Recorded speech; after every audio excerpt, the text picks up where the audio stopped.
Ce qu'on a voulu, c'est faire venir tous ces habitants, associations qui, pendant le confinement, s'est très positivement illustré dans sa manière d'aller vers les autres, dans sa façon de faire montre de solidarité.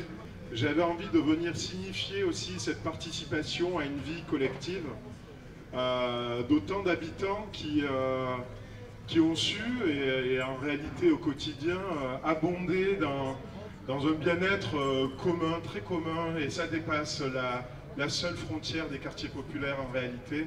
Et vous allez l'entendre dans les témoignages qui ont su rayonner au-delà des frontières des quartiers. On apportait juste un appui soit en termes d'expertise, logistique, financier. Mais l'objectif, nous, c'est toujours de mettre en avant le travail pour les bénéficiaires, parce que le plus important dans toutes les actions que l'on fait, ça reste, et on se centre toujours sur les bénéficiaires. Au début, on a commencé avec 10 colis par semaine, on s'est retrouvé à faire du 30, 40, 50 colis jour, en fonction de certaines périodes. Et au total, on est arrivé à un total de plus de 4700 colis, plus de 2600 bénéficiaires, 150 tonnes de denrées distribuées. Et tout ça avec zéro subvention, zéro argent public, uniquement basé sur des dons fournis par des commerçants et des particuliers. On a trouvé des bons partenaires et des bonnes associations avec qui on a travaillé en complémentarité, parce que l'objectif c'était d'être efficace.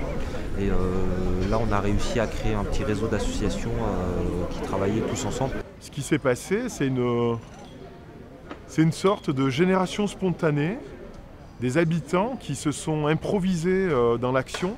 Et je pense que c'est ce qu'il y a de plus formidable. C'est que beaucoup ont découvert pendant la crise sanitaire une envie de faire. Et je me dis que ce monde d'après dont on parle, il existera et il aura vraiment lieu, ce monde d'après, si eux se démobilisent pas, si ils entérinent dans leur vie cette envie d'aller vers les autres. La suivante, à savoir Zahour, qui est aussi une enfant de la paillade. Elle n'y vit plus, mais elle conserve de fortes attaches. Comme tout un chacun, on s'est retrouvé dans une période un peu chaotique, on a perdu tous nos repères, et donc pour dépasser cette épreuve-là, j'ai fait ce que je savais faire. Le fait de mettre des mots sur les mots, qui est une expression galvaudée, mais ça a une valeur thérapeutique. J'ai eu pas mal de consultations d'enfants qui ne voulaient plus retourner à l'école parce qu'ils avaient peur d'attraper la maladie et de mourir.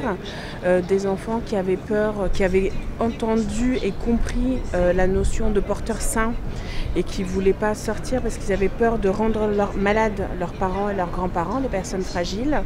Et du coup, il y avait une certaine forme de culpabilité qui était très présente. Par exemple, les pubs de BFM TV, CNews, France 3, elles me font peur au début. Ils disent alerte coronavirus et ça me fait peur.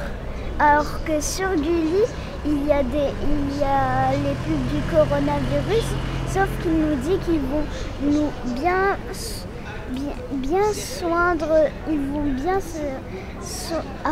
si on a le coronavirus, ils ont dit qu'ils vont prendre soin de nous. C'est vrai qu'il y a eu beaucoup de professionnels de santé qui sont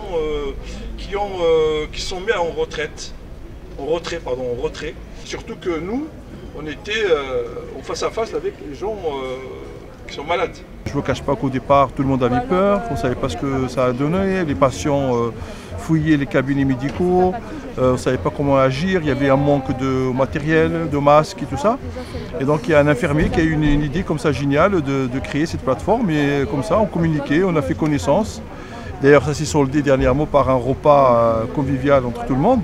Et je peux vous assurer que ça a vraiment aidé les uns et les autres dans l'exercice de leur travail. On a eu énormément d'étudiants Master Sciences Po Paris qui sont manifestés, qui ont proposé leur aide. On a commencé à prendre des inscriptions, donc au niveau des... il y avait Karima entre autres, il y avait Daouya, il y avait voilà, on était 6...